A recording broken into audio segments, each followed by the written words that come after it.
Hey guys, welcome back to Try This DIY. My name is Alan, and in this video, I'm going to show you guys how to get rid of carpenter bees. If this video is helpful for you, you guys can like and subscribe down below, but let's go ahead and dive in.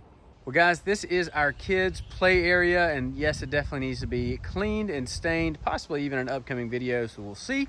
But this has a lot of wood, and I have put a lot of different type of bee traps out. This is one I got. This one caught a lot of bees in it. You can see this little trap right in here is one I made. Also caught a lot of bees right there.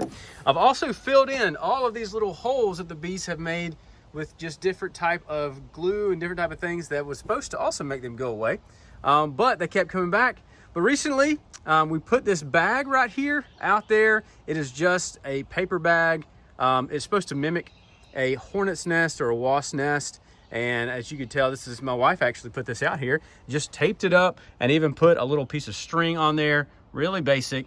And it has worked. In the last probably 3 or 4 weeks, we have not seen hardly any bees out here. And so this is definitely something unique to me. I'd never tried this before, but she saw it online and said she wanted to give it a shot, and it's actually working. So I recommend trying this out. If you have a lot of bees on your property, maybe you have a swing set. We also have a deck right behind me that has a lot of bees, and this has really kept the bees away. So hopefully this works out for you guys as well.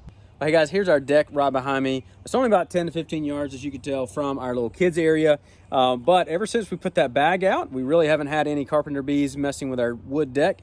So I don't know 100% if it is the bag or if it could be a combination of a few things, but that bag has definitely helped us out.